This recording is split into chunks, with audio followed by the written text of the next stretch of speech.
नमस्कार दोस्तों, स्वागत है आपका MW क्लासेस में। ये DFC corridor dedicated freight corridor का पार्ट 7 है।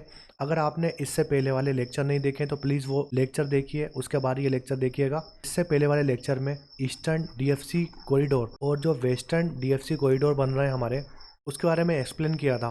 बहुत डिटेल एक्सप्लेनेशन था मेरा इन दो कॉरिडोर के बारे में। अब हम डिस्कस करेंगे जो बाकी के 4 कॉरिडोर बनने वाले हैं, प्रपोज्ड है और अनाउंस हुए हैं, वो कौन कौन से कॉरिडोर हैं उसके बारे में मैं बताऊंगा। टोटल 6 कॉरिडोर बनने वाले हैं इंडिया में, ये मैं आपको बता चुका। तो वो लेक्चर जरूर देखिए और जो भी क्वेरी हो मुझे कमेंट सेक्शन में कमेंट करके बताएं।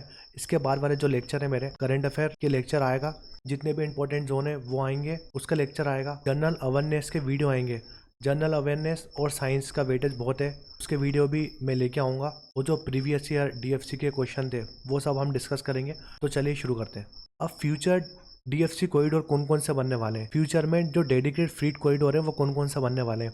जैसे कि पहले वाले लेक्चर में आपको बता चुका हूँ, जो 2 कॉरिडोर बन रहा है हमारे, ईस्टर्न और वेस्टर्न कॉरिडोर, वो 90% तक कंप्लीट हो गए और लगभग उसके रूट चालू हो चुके हैं। तो 2016 वाला बजट आया था, उसमें रेलवे मिनिस्टर थे हमारे सुरेश प्रभु। उस टाइम उनने ये अनाउंस करा था कि हमें 4 कॉरिडोर और बनाने, और 2021 वाले बजट में जो फ्यूचर कॉरिडोर है उसको अनाउंस कर दिया था और अप्रूव कर दिया था। तो कौन कौन से वो कॉरिडोर हैं जो अप्रूव्ड हो चुके हैं।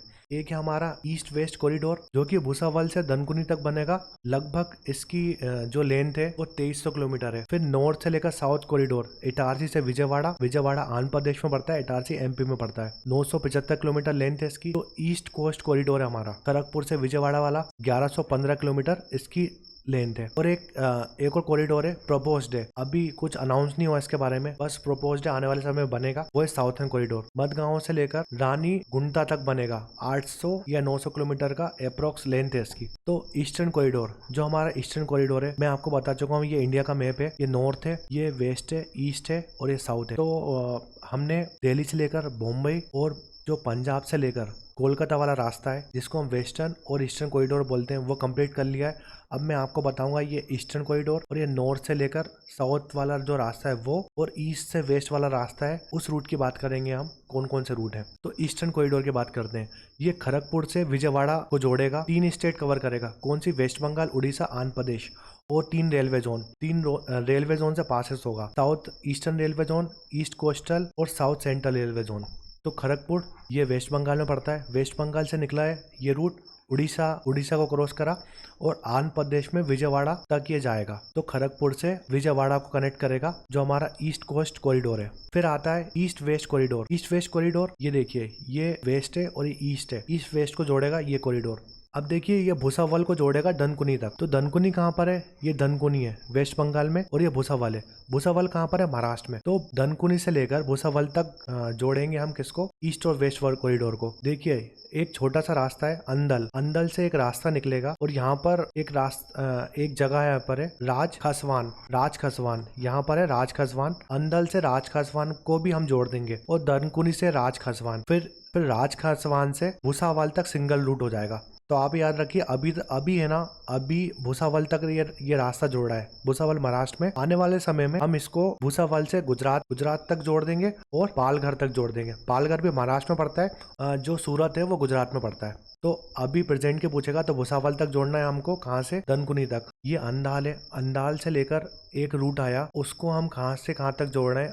अंदाल से राजखासवान, जो राजखासवान से अंदाल वाला रूट है, एक रूट हमने वो जोड़ दिया। और राजखासवान से धनकुनी वाला रूट है, एक रूट को ये जोड़ दिया। अब राजखासवान से जो भुसावल है, भुसावल वाला रास्ता है, ये पूरा रूट हम जोड़ देंगे। तो मेनली जो धनकुनी वाला रास्ता है, धनकुनी से भुसावल वाला रास्ता, उसको हम बोलते हैं ईस्ट वेस्ट कॉरिडोर। ठीक है। अगर क्वेश्चन आता है ईस्ट वेस्ट कॉरिडोर किसको जोड़ेगा, तो आप लगाएंगे धनकुनी से लेकर भुसावल तक। अब दूसरा क्वेश्चन आता है, जो धनकुनी से लेकर भुसावल तक है रास्ता है हमारा ईस्ट वेस्ट कॉरिडोर, कितनी स्टेट से गुजरता है? तो धनकुनी कहाँ पर है? वेस्ट बंगाल में। पहली स्टेट तो यही हो गई, वेस्ट बंगाल। दूसरा, ये झारखंड से भी गुजरता है। देखिए, झारखंड से भी निकल रहा है रास्ता, दूसरी स्टेट हो गई झारखंड। तीसरी, उड़ीसा से भी निकलता है, तीसरी स्टेट उड़ीसा। चौथी, छत्तीसगढ़। पांचवी, महाराष्ट्र। तो ये जो रूट है अभी 5 स्टेट से गुजर रहा है। कौन सा? East west corridor. आने वाले समय में हम भुसावल को सूरत से जोड़ देंगे और पालघर से जोड़ देंगे। पालघर महाराष्ट्र में और सूरत गुजरात में। तो आने वाले समय में ये 6 स्टेट को कवर करेगा। मगर अभी प्रेजेंट की बात करते हैं। जो अनाउंस हुआ है वो 5 स्टेट तक है, ये याद रखिएगा। प्रेजेंट में 5 स्टेट तक टच करता है। जो इसकी लंबाई है लगभग 2000 किलोमीटर, याद रखिए आप। अभी एग्जैक्ट लेंथ नहीं आई है, जब आएगी तो मैं बताऊंगा फिर। नेक्स्ट हम चलते हैं साउथ। हमें नॉर्थ को साउथ से जोड़ना है। तो ये देखिए, ये नॉर्थ को हमको साउथ से जोड़ना है। हमारे एमपी है, मध्य प्रदेश, इसको हम हार्ट ऑफ इंडिया बोलते हैं। उसमें एक जंक्शन पड़ता है, इटारसी जंक्शन। इटारसी से हम जोड़ना चाहते हैं विजयवाड़ा को। तो मध्य प्रदेश नॉर्थ में पड़ता है, विजयवाड़ा साउथ में पड़ता है। तो नॉर्थ और साउथ को हम जोड़ना चाहते हैं। इटारसी से लेकर विजयवाड़ा, बीच में नागपुर भी पड़ेगा जो कि महाराष्ट्र में पड़ता है। उधर से भी होके निकलेगा ये रूट। कितनी स्टेट से गुजरता है रास्ता? फर्स्ट स्टेट जो गई मध्य प्रदेश, इटारसी से स्टार्ट हुआ है, मध्य प्रदेश से स्टार्ट हुआ है रास्ता। तो पहली स्टेट हो गई मध्य प्रदेश, दूसरी हो गई महाराष्ट्र, तीसरी तेलंगाना, चौथी जो स्टेट है हमारी विजयवाड़ा। विजयवाड़ा कहाँ है? आंध्र प्रदेश में। तो 4 स्टेट से गुजरता है रास्ता, MP, Maharashtra, Telangana, Andhra Pradesh. Total root है 852 किलोमीटर का। इटारसी से विजयवाड़ा को जोड़ना है हमको। तो नॉर्थ साउथ कॉरिडोर, ये 3 कॉरिडोर मैंने आपको बता दिए हैं। इससे पहले हमने ईस्ट और वेस्ट की भी बात कर ली है पिछले लेक्चर में। नहीं देखा है तो ज़रूर देखिए। अब जो रास्ता है, जो प्रपोज्ड रास्ता है, आने वाले समय में ये भी बनेगा साउथर्न कॉरिडोर। साउथर्न कॉरिडोर कहाँ से स्टार्ट होता है? मडगांव को हम जोड़ेंगे अंकोला से। अंकोला पड़ता है कर्नाटका में। फिर अंकोला से फिर एक रास्ता जाएगा हुबली तक। हुबली भी कर्नाटका में पड़ता है। और हुबली से जाएगा वो रास्ता रीनीगुंटा तक। रीनीगुंटा कहाँ पर है? चेन्नई, तमिलनाडु में। तो ये देखिए, मडगांव, मडगांव से अंगोला, अंगोला से हुबली, हुबली से हम चेन्नई जाएंगे रीनीगुंटा तक। रीनीगुंटा चेन्नई तमिलनाडु में पड़ता है। ये रास्ता है 893 किलोमीटर का। अभी किलोमीटर याद मत रखिए, बस ऊपर ये जान लीजिए। गोवा से हमको चेन्नई को जोड़ना है, साउथर्न कॉरिडोर। पिछले लेक्चर में बताया था आपको रोरो सर्विस के बारे में। तो रोल ऑन और रोल ऑफ वाली सर्विस है, जिसको हम रोरो सर्विस बोलते हैं। वो फर्स्ट इंट्रोड्यूस किसने करी थी? 1999 में, 1999 में कोंकण रेलवे लेके आया था ये सर्विस। ये सर्विस क्या होती है? अभी क्या होता है, जो हमारा वेस्टर्न कॉरिडोर में ये सर्विस स्टार्ट है। मैंने बताया था वेस्टर्न कॉरिडोर है, वेस्टर्न कॉरिडोर में ये सर्विस स्टार्ट है, रोरो सर्विस। अभी क्या होता है, जो वेस्टर्न कॉरिडोर है, आपको पता है यहाँ पर वेस्टर्न घाट्स हैं, वेस्टर्न घाट है। और NH96 हाईवे चलता है इस रूट में। NH96 हाईवे इस रूट में। उसमें क्या होता है, उस हाईवे में आपको मैंने पिछले वाले लेक्चर में बताया था, ये रूट जो है वेस्टर्न और ईस्टर्न कॉरिडोर, वो बहुत कंजेस्टेड रूट है। ठीक है, कंजेस्टेड मतलब यहाँ पर ट्रैफिक होता है ना, वो बहुत ज़्यादा है। क्यों? क्योंकि पोर्ट्स वगैरह पड़ते हैं, इंडस्ट्री पड़ती है, गुजरात पड़ता है इस लाइन में, वेस्टर्न घाट में। तो इसलिए ट्रैफिक बहुत ज़्यादा होता है इसमें। जो हेवी ट्रक वगैरह होते हैं ना, उनको बहुत डिफ़िकल्टी होती है इस रूट में चलने में, क्योंकि घाट्स हैं, बहुत सारे घाट्स हैं। वेस्टर्न घाट्स पड़ता है तो बहुत सारे घाट्स पड़ते हैं यहाँ पर। और जो रोड है ना, वो बहुत छोटी और पतली रोड है, ज़्यादा चौड़ी नहीं है, क्योंकि घाट्स वगैरह हैं तो इतनी रोड।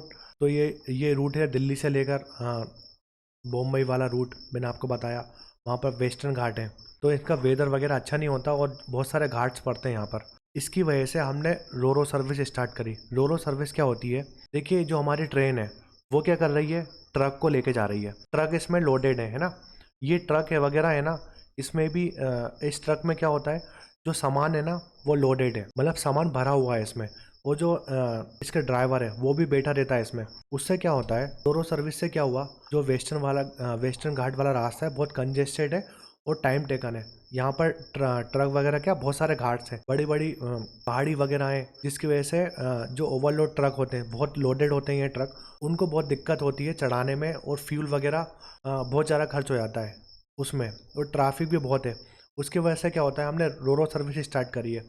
इस रोरो सर्विस में क्या होता है, जो भी हमारे ट्रक हैं उनको हम ट्रेन में रखते हैं। जैसे मान लीजिए हमको गुजरात से लेकर मुंबई जाना है, तो ये ट्रक हमने इस ट्रेन में रख दिया, ये ट्रक पहुंच गया मुंबई। अब मुंबई से हमको पुणे वगैरह जाना है, तो ये ट्रक वहाँ से रोड से चले जाएगा।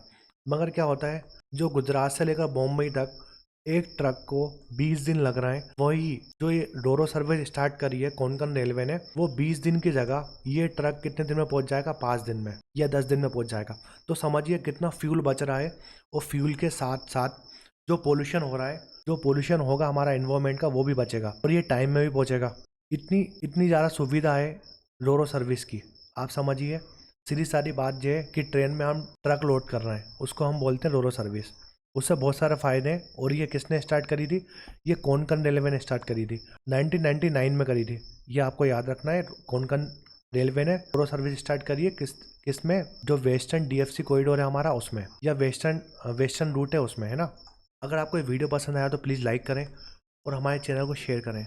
और अगर आपने अभी तक चैनल को सब्सक्राइब नहीं किया हो तो प्लीज़ सब्सक्राइब कर लीजिए और कमेंट करके मुझे कमेंट सेक्शन में कमेंट बताएं अगर आपकी कोई भी क्वेरी हो। और आपको अगर इसकी पीडीएफ चाहिए हो तो मुझे टेलीग्राम चैनल ज्वाइन कर लीजिए, जिसकी लिंक आपको डिस्क्रिप्शन में मिल जाएगी। टेलीग्राम चैनल में जितनी भी मैंने लेक्चर लिए हैं उसकी पीडीएफ डली हुई हैं, तो इसकी पीडीएफ भी मैं अपलोड कर दूंगा। तो कमेंट सेक्शन में कमेंट बताएं कैसा आपको लगा ये वीडियो, शेयर करें हमारे चैनल को। Thanks for watching MW classes.